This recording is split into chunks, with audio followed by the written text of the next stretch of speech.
এখন শীতের দিনে ওই 6:10 থেকে 6:20 মধ্যে সকালে টাইম কলে জলটা দেয়। তো আজকে সকালেও দিয়েছিল, তবে 5 মিনিট জল পড়েছিল, তারপরে জলটা চলে গিয়েছিল। তো সবাই তো চিন্তায় পড়ে গিয়েছিল যে কল বোধহয় খারাপ হয়ে গেল, এখন বোধহয় 2-3 দিন বোধহয় জলই আসবে না। তো যাই হোক, ওই ফাঁকে তো আরও অনেক কাজ করেছিলাম, সেই জন্য আগে জলটা ভরা হয়নি। রুদ্রকে স্কুলের গাড়িতে দিয়ে এলাম, দিয়ে ভাবলাম বোতলগুলো নিয়ে যাই, জল ভরবো। এসে দেখছি কলে অনেকগুলো ভিড়ও জমা হয়ে গেছে, আর টাইম কলে জলও চলে এসছে।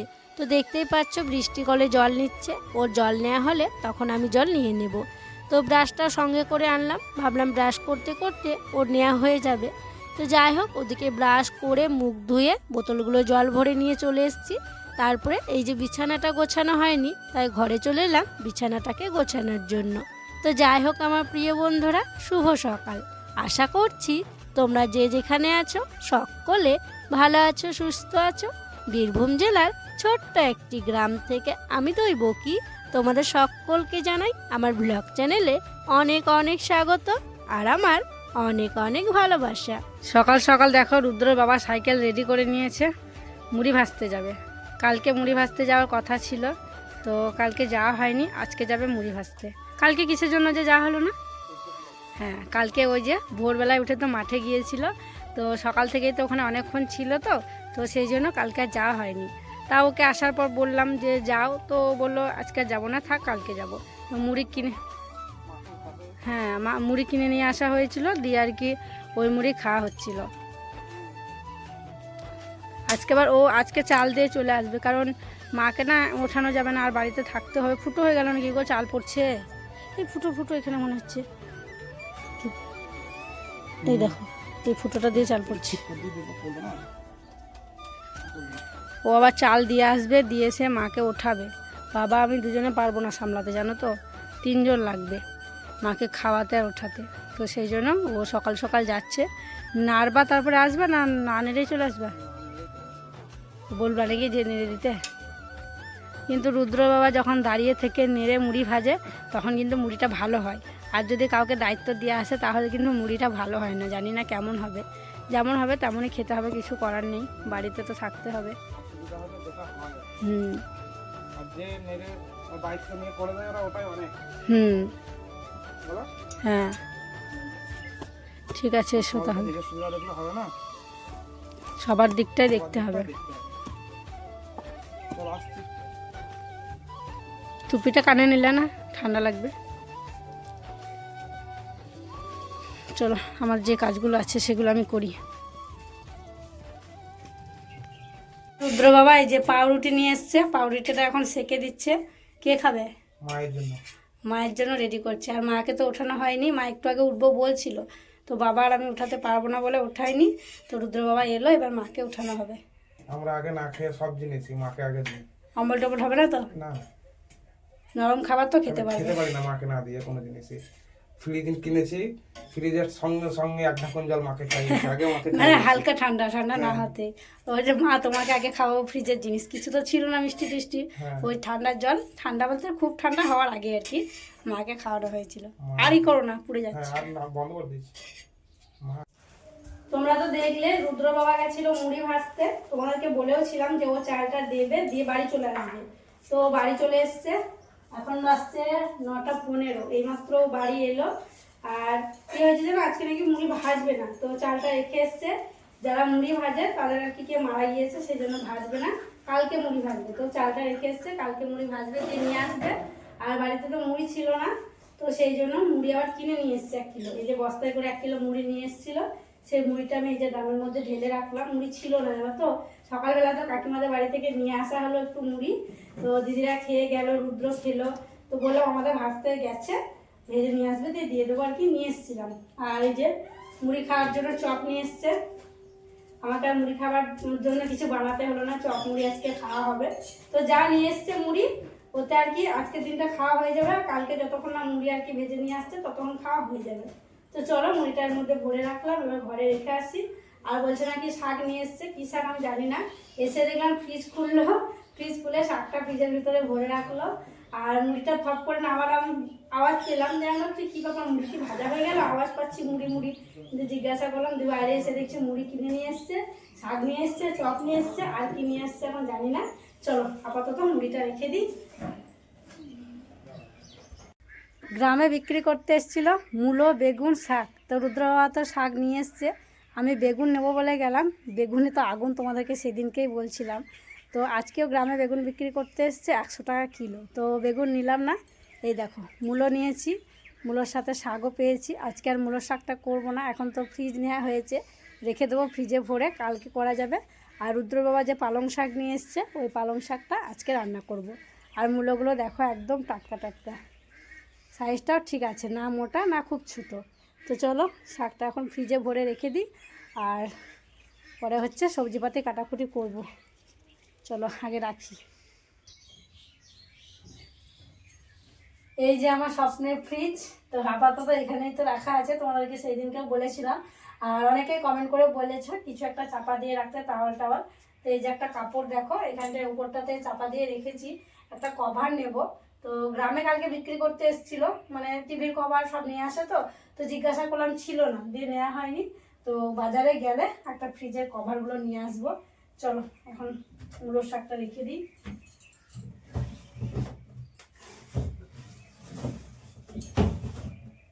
শাকটা এখন ফাঁকাতেই রাখলাম। তোমরা অনেকেই তো কমেন্ট করে বলেছো প্যাকেটের মধ্যে মুড়ে রাখতে সব কিছু, তাহলে ভালো থাকবে। তো একটু পরে তো সবজিপাতি কাটবো, রুদ্রবাবা যে প্যাকেটের শাক নিয়ে এসছে ওই প্যাকেটটায় তখন ওই মূলোর শাকটা রেখে দেবো, আর ওই পালং শাকটা তো আজকে রান্না করব। আর আমার খুশিতে তোমরা অনেকেই খুশি হয়েছে, সত্যি তোমরা এত এত কমেন্ট করেছো। আমি ফ্রিজের ভিডিওটা, যেদিনকে ফ্রিজ আনার ভিডিওটা করেছিলাম, সত্যি তোমাদেরকে অসংখ্য ধন্যবাদ গো, আমাকে এতটা ভালোবাসা দেওয়ার জন্য। আর তোমরা এটাও কমেন্ট করেছো আমার খুশি দেখে তোমরাও খুশি। সত্যি আমিও জানতাম যে আমি যদি খুশি হই তোমরাও খুশি হবে, আমি জানি যে তোমরা আমাকে কতটা ভালোবাসো। তো অনেকে অনেক রকমভাবে অনেক ভালোভাবে বুঝিয়েছো যে কীরকম টেম্পারেচারে রাখলে এখন ভালো হয়, কিভাবে রাখলে ভালো হয়, কোথায় কি রাখতে হয়, সেগুলো তোমরা বলেছো। তো মাছ রেখেছি দাঁড়াও ডিপ ফ্রিজে, তোমরা তো জলের বোতল রাখতে মানা করেছো। তো এই দেখো জলের বোতলটা এখানে রাখছি। হ্যাঁ, জলের বোতলটা এখানে রাখলাম, ডিপ ফ্রিজে রাখছি না, ডিপ ফ্রিজে হচ্ছে মাছ রেখেছি। আর তোমরা তো বলেছো দরজা বেশিক্ষণ খোলা রাখতে বারণ করেছো, তো দেখো সঙ্গে সঙ্গেই কিন্তু দরজা লাগিয়ে দিলাম। সেদিনকে দরজা খুলে কথা বলছিলাম বলে তোমরা মানে শিখিয়েছো। সত্যি আমার না জানা কথাগুলো তোমরা শেখাও বলে আমার বেশি ভালো লাগে, তোমরা কমেন্ট করে আমাকে এই যে এই কথাগুলো শেখাও বলে। এই যে টিফিনের মধ্যে এই গৌটাটার মধ্যে মাছ রাখা হয়েছে, মাছটা বের করে জলে ভেজাতে হবে বলো, কালকে থেকে রাখা হয়েছে। তো একটু পরে বের করবো, করে ভিজিয়ে রাখবো, এখন আর বের করে রাখছি না। এই দেখো তলে বরফ হয়ে গেছে। তো আমি তো মায়ের বাড়িতে একবার সেই ফাঁকাতে আর কি একটা বাটির মধ্যে মাছ রেখেছিলাম, তোমরা বলেছিলে যে কৌটোর মধ্যে ঢাকা দিয়ে রাখতে। তো এই যে এই কৌটোটাই আপাতত রাখা হয়েছে। অনেকেই দেখি ভিডিওতে মানে কৌটো পাওয়া যায় মাছ টাছ রাখার জন্য, ওই কৌটোগুলো নিয়ে আসতে হবে। তো চলো মাছটা এখন রেখে দিই, এখন অন্য কাজ আছে বুঝলে, ওই কাজগুলো করে নিই, তখন মাছটা বের করে জল দিয়ে রাখবো, সবজি পাতে কাটাকুটি করবো। রুদ্রর বাবা মুড়ি ভাজতে গিয়ে চপ নিয়ে এসেছিল, আর সাথে মিল থেকে মুড়িও নিয়ে এসেছিল। তো দেখো নিয়ে নিয়েছি চপ আর মুড়ি। চপের সাইজটা দেখো কতটা ছোট, আগে কিন্তু চপের সাইজগুলো আরও মোটা মোটা ছিল, মানে যত দিন যাচ্ছে ততই চপের সাইজ ছোট হয়ে যাচ্ছে। তো যাই হোক, আজকে রোদটা তো খুব সুন্দর, মানে খুব বেশি তাপ নেই জানো তো, তাই রোদে বসে থাকতে খুব ভালো লাগছে। আর স্নান করেছি একটু আগে, সেই জন্য রোদটা গায়ে নিতে আরোই বেশি ভালো লাগছে। তাই ভাবলাম চেয়ারটা নিয়ে যাই, চেয়ারটা নিয়ে গিয়ে উঠোনে বসে বসে মুড়িটা খেয়ে নিই। তাই দেখো উঠোনে বসে বসে মুড়িটা খেয়ে নিচ্ছি। আমি খাওয়া দাওয়া করার পর মাকেও খাইয়ে দিয়েছিলাম, আর মাকে খাওয়ানোর পর স্নান করিয়ে দিয়ে তারপরে দেখো আমি সবজিপাতি কাটতে বসলাম। ওই যে তোমাদেরকে বললাম না যে রুদ্রর বাবা পালং শাক নিয়ে এসছে, এই যে দেখো শাকগুলো তো পুরো একদম টাটকা।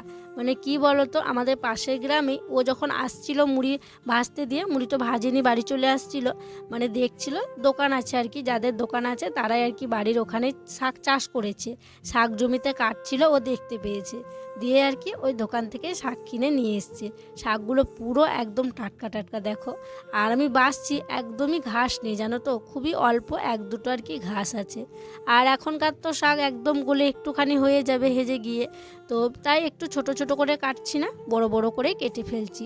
এখনকার দিনের শাক দেখবে যতই মোটা করে কাটো সেই মানে জল বেরিয়ে বেরিয়ে এত সিদ্ধ হয়ে যাবে, তো সেই জন্য তাড়াতাড়ি কাটাও হচ্ছে আর বড় বড় করেই কেটে দিচ্ছি। আবার অনেক দিনে যখন হয়ে যাবে, পুরনো হয়ে যাবে শাক, তখন দেখবে সিদ্ধ হতে চাইবে না আর ছোট ছোট করে কাটতে হবে। তো যাই হোক, শাকটা কাটবো, তারপরে তখন এই যে দেখো আলু নিয়ে এসেছি, মূলো নিয়ে এসেছি, এইগুলো কেটে দিয়ে রান্নাবান্না বসাবো। শাকগুলো যখন কাটছিলাম তখন তোমরা দেখলে যে কতগুলো শাক ছিল, পুরো এক চালন ছিল। আর বাটিটায়, বড় বাটিটায় কেটে রেখেছিলাম আমরা, যেগুলো খোড়া বলে এক খোড়া ছিল। দেখো শাকটা কইটুকু হয়েছে, এটা 3 জন মানুষের একবার খেলে ঠিক আছে। একদম হেজে একটুখানি হয়ে গেছে। 400 গ্রাম পালং শাক ছিল, 400 গ্রাম পালং শাক রুদ্র বাবা নিয়ে এসেছিলো। দেখো ওইটুকু হয়ে গেছে। মানে শাক খাওয়া নয় গো, জল খাওয়া। কখন থেকে জল বেরিয়েই যাচ্ছে, জল আর শোকাচ্ছে না। মনে হচ্ছে শাকের ঝোল খেতে হবে, শাক খাওয়া হবে না, শাকের ঝোল খেতে হবে। ঝোল ঝোল হয়েছিল, অনেকক্ষণ থেকে নাড়াচাড়া করলাম। তো তারপরে এখন দেখো ঝোলটা একটু বন্ধ হয়েছে, ঝোলটা আর নেই, শুকিয়ে গেছে। এবার হচ্ছে নামিয়ে নেব। শুকনো করা যাবে না, তাহলে এখনও অনেক জ্বালানি পড়বে আমার, জানো তো। জল শুকোতেই চাইছে না, এত জল বেরোচ্ছে, এত কচি শাক না, একদম ভেজে একটুখানি হয়ে গেল।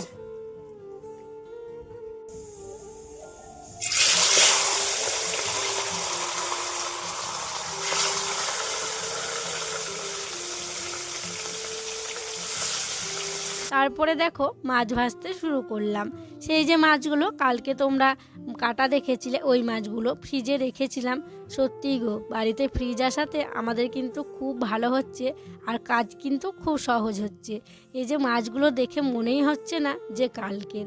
আর যদি ফ্রিজ না থাকতো, এই যে মাছগুলো দেখছো, কালকে ভেজে রাখতে হতো, দিয়ে আবার আজকে ভেজে রান্না করতে হতো। আর ওই যে দুবার করে ভাজার পর না মাছের কোনো স্বাদ থাকে না। বাবা বলতো এই দুবার ভেজে ভেজে মাছগুলো পুরো স্বাদটা যেন কেমন হয়ে যায়। তো সত্যি আজকে মাছগুলো দেখে মনেই হচ্ছে না যে এগুলো কালকে। তো যাই হোক, মাছগুলো দেখো এখন ভেজে নিচ্ছি, এক এক করে সব মাছগুলো ভেজে নেব, তারপরে তখন তরকারিটা করে নেব। আর তিরি কত বলে ঠান্ডা মাথা দেয়া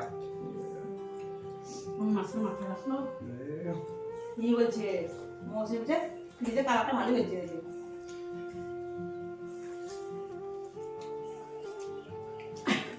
যে ভাই বাবা তুই রান্না ফ্রিজ আমাদের 10,000 দেবো বলেছে, যদি কাল ফোন করেছিল সেই বাড়িতে দেখছো যে কোনো জিনিস যদি কেনার পর ব্যবহার হয় সেটা কিন্তু পুরোনো দামে বিক্রি হয়। তোমার 10,000 কিনে দিলা, 6,000 টাকা দিয়ে ঠিক আছে, 10,000 টাকা দিতে যাবে দাঁড়িয়েছি। আর কিছু বলেনি, টাকার জন্য বলেছে, কিছু বলেন। হ্যাঁ, যেদিন পারবে সেদিন দেবেন, তার বলেছে যে আই দিতে হবে, কিছু বলেনি। আমরা একটু অনুমান করছিলাম যে 6,000 টাকা দেবা, তাহলে ঠিকঠাক হবে। আমি ঠিক কথাই বলছি। বেশ গল্প করতে করতে খাওয়া দাওয়াটা করা হয়েছিল। তারপরে দিদি বাসনগুলো মেজে নিয়েছিল, আর আমি খাওয়ার জায়গাটা একটু এঁঠো দিয়ে দিয়েছিলাম। তারপরে রুদ্রসোনাকে ঘুম পাড়িয়ে দিয়েছি। এখন তো শীতের দিন, ছোট দিনের বেলা, ঘুমোতে চায় না জানো তো, আর ঘুম আসতেও চায় না। দিয়ে সে একটু জোর করে বলতে পারো ঘুম পাড়ালাম। আর এখন যদি একটুখানি ওকে ঘুম না পাড়ায় না, সন্ধেবেলায় কিন্তু ও পড়তে পারবে না। তাই ওকে ঘুম পাড়িয়ে দিয়ে আমি একটুখানি ওর পাশে বসেছিলাম। তারপরে দেখো এসে আমি কাজে লেগে পড়লাম। আর হ্যাঁ, চুলটাও একটু মানে আঁচড়ে নিয়েছি, কারণ কি বলো তো, ওই যে স্নান করে রান্নাবান্না বসিয়েছিলাম, যে চুলটা না তখন শুকায়নি, তাই চুলটা একটু মানে খুলে দিলাম, একটু আঁচড়ে নিলাম। তারপরে এই যে দেখো জায়গাটা কেমন যেন হয়েছিল, আমার তো মনে হয়েছিল কখন আমি হাতে একটু সময় পাবো এই জায়গাটা সমান করব। তাই দেখো আমি লেগে পড়লাম জায়গাটা সমান করার কাজে। এই যে কাঠ দেখছো, কাঠটা দিয়ে বাড়ি মেরে মেরে এই জায়গাটা সমান করব। মানে মাটিগুলো কেমন উঠা ওঠা হয়ে আছে, এই বাড়ি মেরে মেরে চারিপাশটা সমান করে দেব, আর দেখতেও ভালো লাগবে। আর জানো তো, এই জায়গাটাই বেশি আমার শ্যুট হয়, ভিডিও হয়, তোমরা এই জায়গাটাই বেশি দেখতে পাও, আর এই জায়গাটা দেখতেও ভালো লাগে। তার জন্যই আরও বেশি তাড়াহুড়ো করছি এই জায়গাটা সমান করার জন্য। অনেকক্ষণ থেকে বাড়ি মারলাম, আমার হাত পুরো এই দেখো লাল হয়ে গেল। তো অনেকক্ষণ থেকে একদম গায়ের জোরে, যতটা জোর শক্তি আছে ততটা জোর শক্তি দিয়ে বাড়ি মারছিলাম। আর কী অবস্থা ছিল আর কী হলো দেখো, একদম মাটিগুলো উঠেছিল, একদম পিটিয়ে মাটিগুলো দেখো বসিয়ে দিয়েছি।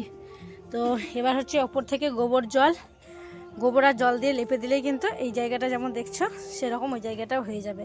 তবে আজকে আর গোবর জল দেবো না, কালকে দেব, কালকে দিয়ে একদম সমান করে এইটুকু আর কি লেপে দেব, তাহলে দেখতে ভালো লাগবে আর ধান টান পড়লেও কোনো কিছু হবে না। প্রথমে ভাবলাম আজকে আর লেপালেপি করব না, কারণ অনেকটাই বেলা হয়ে গিয়েছে, একটু পরে সন্ধ্যা হয়ে যাবে, আজকে আর গোবর মাটি আর কি লেপবো না। তারপরে আবার অনেক চিন্তা ভাবনা করলাম যে আজকে যদি গোবর দিয়ে না লেপি সকালবেলা কিন্তু সময় করে উঠতে পারবো না, কারণ সকালবেলাতে আমার কিন্তু প্রচুর প্রচুর কাজ থাকে, মানে যেগুলো এমনি নিত্যদিনের কাজ করতেই হবে, করতেই হয়, সেই সমস্ত কাজগুলো করতে করতে কিন্তু আমার অনেকটা সময় চলে যায়। এই বাসি কাজ করা, ছেলেকে রেডি করানো, দিয়ে আসা, খাওয়ানো, মায়ের দেখাশোনা করা, মানে সকালে না অনেক খিচিবিচির মধ্যে দিয়ে আমার সময়টা পার হয়। তাই চিন্তা ভাবনা করলাম না, সন্ধ্যা যখন হতে একটু দেরি আছে, ওই একটু সময়টাকেই আমি কাজে লাগাই। তাই দেখো বালতির জলে গোবর গুলে নিয়ে চলে এসেছি, বেশ একটু বেশি করেই গোবর দিয়েছি। তারপরে ওই যে সোজা করে গোয়ালঘর যাওয়ার ওই গলিটা দিয়ে একদম লেপতে লেপতে চলে আসছি। এভাবে কিন্তু লেপে রাখবো, তারপরে শুকিয়ে গেলে দেখতে খুব ভালো লাগবে। আর ধান যখন ঝরানো হবে তখন এই দিকটায় ধান পড়লে আর কিছু হবেও না। আর যা অবস্থা হয়েছিল কেমন যেন দেখাচ্ছিল। আমি ওইদিকে উঠোন লেপালেপি করছিলাম আর হঠাৎ করে দেখো ভাই চলে এসছে। সত্যি আমি জানতামই না যে ভাই আসবে, ভাই এসে পুরো সারপ্রাইজ দিল।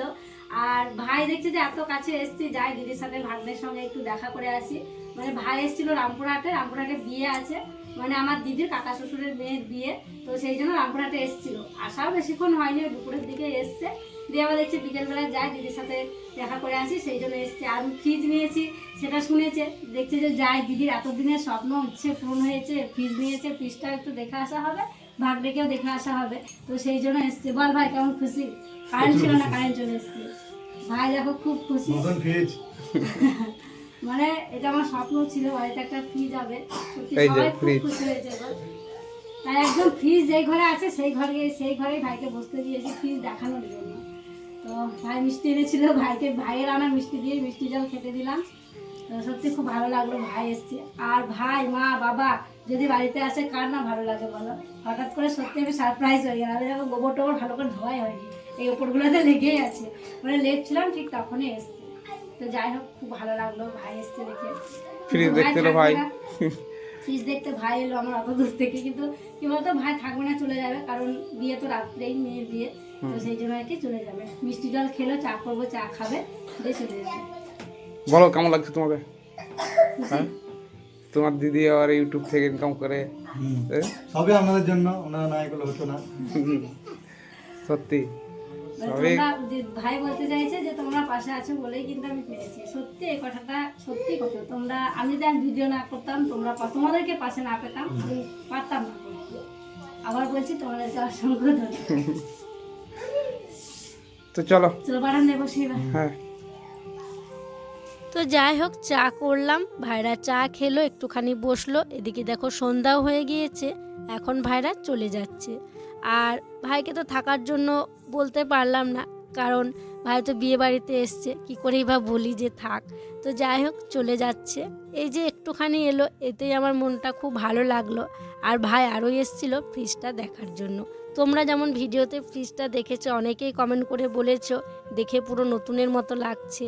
তো ভাইও ভিডিওতে দেখে নতুনই ভেবেছে, ভাই তো পুরো বিশ্বাসই করছিল না যে এটা পুরনো। তো সেই জন্য আরোই আগ্রহ ছিল ওর যে যাব গিয়ে ফ্রিজটা দেখব। তো ফ্রিজটাও দেখা হলো, আর ভাগ্নেকেও দেখা হলো, দিদির সাথেও দেখা হলো, তাই এসছিল। আর আমারও বেশ ভালো লাগলো যে ভাই এসে কিছুক্ষণ থাকলো।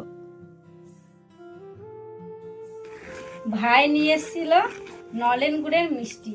তো সেই যে আগের বছর শীতে খেয়েছিলাম নলেন গুড়ের মিষ্টি, আর এবছরের শীতে আজকে প্রথম বাড়িতে এলো নলেন গুড়ের মিষ্টি। তো চলো খাবো। আর দুটো নিয়ে এসেছি, রুদ্র একটা, আমার একটা। ভাই অনেকগুলো মিষ্টি নিয়ে এসেছিলো, ভাইদেরকে খেতে দিয়েছিলাম। আবার হচ্ছে কাকাদের বাড়িতে 4টে দিয়ে এসেছি। আর এই যে এখন রুদ্র সোনার জন্য, আমার জন্য নিয়ে এসেছি। আর বাড়িতে বাবা মাকে জিজ্ঞাসা করলাম খাবে নাকি, তো বাবা বললো এখন খাবো না, রাত্রে রুটি দিয়ে খাবো। আর রুটি দিয়ে এই রসটা খেতে তো দারুণ লাগে, তোমরা জানোই। তো রুদ্র সোনা খাও না, ঠান্ডা। ভাই নিয়ে এসেছিল, তারপরে ফ্রিজে রেখেছিলাম, একটু হালকা হালকা ঠান্ডা হয়েছে, খুব ঠান্ডা হয়নি, কারণ বেশিক্ষণ হয়নি তো। আর রুদ্রজন তো মিষ্টি খেতে চায় না, খাইয়ে দেবো তবেই ও খাবে। এখন অবশ্য কি বলতো, ফ্রিজ হয়েছে তো ঠান্ডা জিনিস খাবো বলে বের করে খেতেও পারে, কিন্তু ও অতটা মিষ্টি আর কি খেতে পছন্দ করে না। না অনুসভা দুটো ভালো লাগছে? অনুসভা দুটো খেয়েছে। ভালো লাগছে? কটা খাবা তুমি? কটা খাবা? একটা খাবা? তো যাই হোক, চলো ওকে খাওয়াই, তারপরে আমিও একটা খেয়ে নেব। তাহলে আজকের ভিডিওটা তাহলে এখানেই শেষ করছি গো। তোমরা সকলে ভালো থেকো, সুস্থ থেকো। আর যারা নতুন বন্ধু হয়ে আমার এই ভিডিওটি দেখছো, তাদের কাছে একটি অনুরোধ করব, আমার চ্যানেলটিকে সাবস্ক্রাইব করে আমার পাশে থেকো। আর যারা পুরনো বন্ধু হয়ে আমার পাশে আছো, তাদেরকে আমার অসংখ্য অসংখ্য ধন্যবাদ আর অনেক অনেক ভালোবাসা। দেখা হবে আবার পরবর্তী ব্লগে।